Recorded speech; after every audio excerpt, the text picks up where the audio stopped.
শোনো, একটা কথা বলতে ভুলে গেছিলাম, আমি একটু পরে বাবার বাড়িতে যাব। অপু অবাক হয়ে বলল, বাবার বাড়িতে যাবে মানে? আমি তো বাংলায় বললাম বাবার বাড়িতে যাব, এখানে মানের কি আছে? তুমি তো জানো আগামীকাল গ্রাম থেকে আমার মা আসবে, তা তুমি এই মুহূর্তে বাবার বাড়ি কেন যেতে চাইছো? তোমার মা আসবে তাতে সমস্যা কি? সে আসবে থাকবে, আমার জরুরি কাজ আছে, যেতে হবে। তা তোমার জরুরি কাজটা কি একটু শুনতে পারি?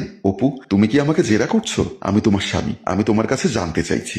আমি তো বলেছি আমার কাজ আছে, এর চেয়ে বেশি কিছু জানতে চেও না। অপু কিছু সময় কি যেন ভাবলো, তারপর কোনো কথা না বলে চুপচাপ দরজা খুলে বাসা থেকে বের হয়ে গেল। অপু লিফট থেকে নিচে নামতেই তার মনে পড়ে গেল তার শ্বশুরের কথা। বিয়ের কিছুদিন পর তার শ্বশুর তার অফিসে এসেছিল। অপু শ্বশুর কেরামত আলী অফিস কক্ষের ভেতর প্রবেশ করতেই অপু বসা থেকে চমকে উঠে দাঁড়িয়ে গিয়ে হাসি মুখে সালাম দিয়ে বলল, আরে বাবা, আপনি হঠাৎ আমার অফিসে? সামনে এসে চেয়ারে বসতে বসতে কেরামত আলী বলল, আরে জামাই বাবাজি বসো, আমি এমনি তোমার কাছে আসলাম। তা তুমি কেমন আছো সেটা আগে বলো। আমি ভালো আছি। তা আপনি ভালো আছেন তো? আমিও ভালো আছি। তোমার মাকে গ্রামে ফেলে রেখেছো কেন? শহরে এনে তোমার কাছেই তো রাখতে পারো। আসলে মা গ্রাম থেকে শহরে এসে থাকতে চায় না, নাকি অন্য কোনো সমস্যা আছে? না বাবা, অন্য কোনো সমস্যা নেই। সারা কি উল্টোপাল্টা কোনো কথা বলে নাকি? না বাবা, উল্টাপাল্টা কোনো কথা বলে না। শোনো বাবাজি, আমার মেয়েকে আমি ভালো করে চিনি, ও ঠিক তোমার শাশুড়ির মতো হয়েছে। ওকে বেশি মাথায় তুলবে না, যদি কোনো অন্যায় করে সোজা আমার কাছে নালিশ করবে। আমি কিভাবে ওকে শায়েস্তা করতে হয় সেটা ভালো করেই জানি। আপনি এসব কি বলছেন বাবা? যা সত্য তাই বলছি। তোমার মা বা তোমার পরিবারের কারোর সাথে যদি আমার মেয়ে খারাপ আচরণ করে, সাথে সাথে তুমি আমাকে কল করে বলবে। এটা ভেবো না আমি আমার মেয়ের অন্যায় কোনো কাজকে সাপোর্ট করব। আচ্ছা বাবা। অপুর ঠোঁটের কোণে একটা হাসি ফুটলো, মনে মনে বলল, কাটা দিয়ে আমাকে কাটা তুলতে হবে। অফিসের দিকে পা বাড়ালো। কি ব্যাপার ভাবি, আপনার মন খারাপ কেন?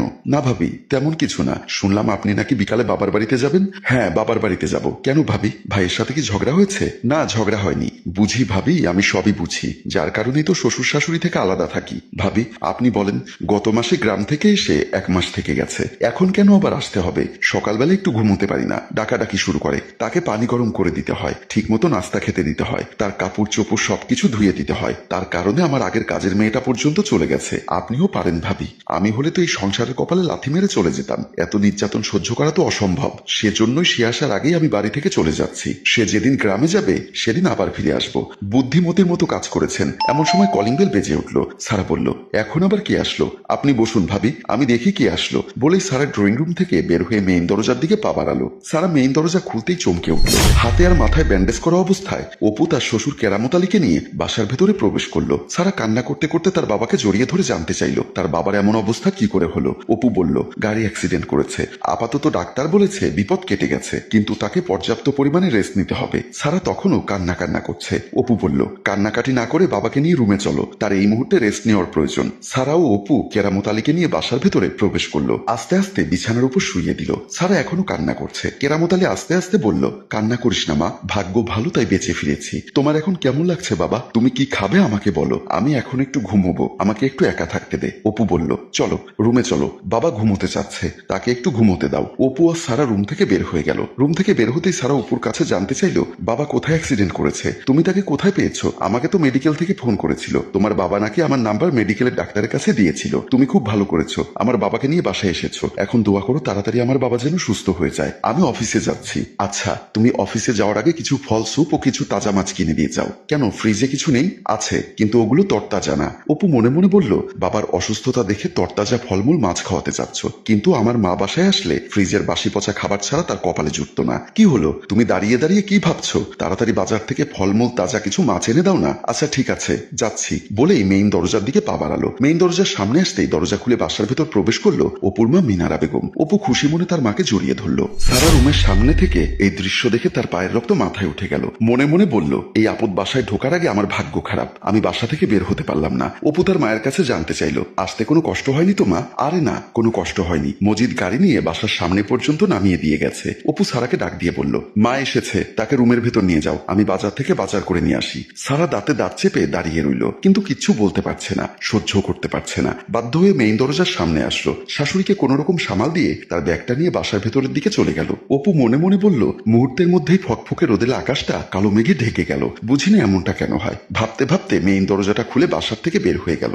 আহা বিয়াই, কেমনে কি আর বলবেন না, ভুলভাল ভাবে রাস্তা চলাচল করলেও অ্যাক্সিডেন্ট হতে পারে, আবার ভুলভাল ভাবে জীবনযাপন করলেও জীবনে অ্যাক্সিডেন্ট হতে পারে। আমার দশাও হয়েছে তাই। বাবা, এত কথা না বলে চুপচাপ থাকো তো। কথা আর বেশি বললাম কোথায়, আমাদের সময় তো অনেক কথা বলতাম, এখন তো কথা বলারই মানুষ পাই না। তোর শাশুড়িকে পেয়েছি তাই মন খুলে একটু কথা বলছি। তা সারামা, আমার জন্য যে হরলিক্স জামাই বাবাজি এনেছে তোর শাশুড়িকে 1 গ্লাস গুলি গুলিয়ে দে। কথাটি শুনে সারার মুখটা কালো হয়ে গেল। হরলিক্স না থাকলে ডালিম দে, নাশপাতি দে, গরম পানি নেই, গরম পানি হলেই আমি তাকে হরলিক্স বানিয়ে দিয়ে আসবো। আম্মা, আপনি এখন আপনার রুমে যান, বাবা অসুস্থ মানুষ, বেশি কথা বললে সমস্যা হবে। মিনারা বেগম কোনো কথা না বলে চুপচাপ রুম থেকে বের হয়ে গেল। আসলে বাবা, তুমি বেশি কথা বলো, তুই এভাবে তোর শাশুড়িকে অপমান করে রুম থেকে বের করে দিলি কেন? এখন কি মনে করবে? কিছুই মনে করবে না, তুমি চুপচাপ শুয়ে থাকো। তুই যদি তোর শাশুড়ির সাথে এরকম ব্যবহার করিস তাহলে জামাই বাবাজি কি আমাকে ভালোবাসবে? এমন কোনো মহাভারত অশুদ্ধ করিনি, তুমি চুপচাপ শুয়ে থাকো বলেই সারা রুম থেকে বের হয়ে গেল। রাতে অফিস থেকে ফিরে অপু একটা ব্যাগ নিয়ে তার মায়ের রুমের ভেতরে প্রবেশ করলো। মিনারা বেগম তার বিছানায় শুয়েছিল।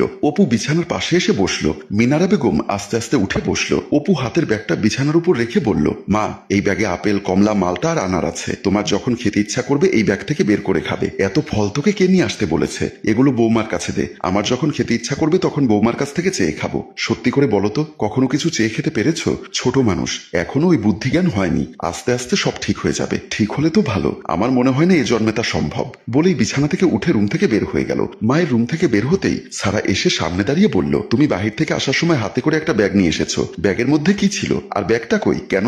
আমি তোমাকে প্রশ্ন করেছি, তুমি উল্টো আমাকে কেন প্রশ্ন করছো? তোমার হাতের ব্যাগটা কই? এমন সময় মিনারা বেগম ফলের ব্যাগটা নিয়ে রুম থেকে বের হয়ে বলল, বৌমা, এই সেই ব্যাগ, তুমি নিয়ে রাখো। আমি এই ব্যাগ দিয়ে কি করব? সারা শাশুড়ির হাত থেকে ব্যাগটা নিয়ে খুলে দেখে তার মধ্যে অনেক ফলমূল। সারা অপুকে বলল, লুকিয়ে লুকিয়ে তোমার মাকে ফল দেওয়ার কি দরকার? আমার কাছে চাইলে কি আমি ফল দেই না? সারা, আমি লুকিয়ে দেইনি, আমি সামনে থেকে নিয়ে এসে মায়ের রুমে এসেছি, এটাকে কি লুকিয়ে দেওয়া বলে? এমন সময় কেরামত আলী এসে বলল, যে মা তার সন্তানকে 10 মাস 10 দিন গর্ভে ধারণ করেছে, সেই সন্তান যদি মায়ের জন্য কিছু ফলমূল কিনে এনে তার মাকে দেয় তাহলে তাকে লুকিয়ে দেওয়া বলে? বাবা, তুমি অসুস্থ মানুষ, তুমি এখানে এসে কথা বলছো কেন? কেরামত আলী সারার গালে চড় বসিয়ে দিয়ে বলল, আমি অসুস্থ না, তুই অসুস্থ, আমি তোকে চিকিৎসা করার জন্যই আমি অসুস্থতার নাটক করে এখানে এসেছি। সারা গাল চেপে ধরে বলল, তুমি আমাকে মারলে? আমি তোকে মারিনি, তোকে চিকিৎসা করেছি। এই যে ব্যান্ডেজ দেখছিস সব নকল। বলে ব্যান্ডেজগুলো খুলতে লাগলো। আমি আসলে অ্যাক্সিডেন্ট করিনি, তুই জীবন সংসারে চলার পথে অ্যাক্সিডেন্ট করে অসুস্থ হয়ে আছিস। আমি সকালে তোর বাসায় এসেছি, তুই আমাকে দেখে কান্নাকাটি করলি, আমার জন্য ফলমূল, তরতাজা মাছ নিয়ে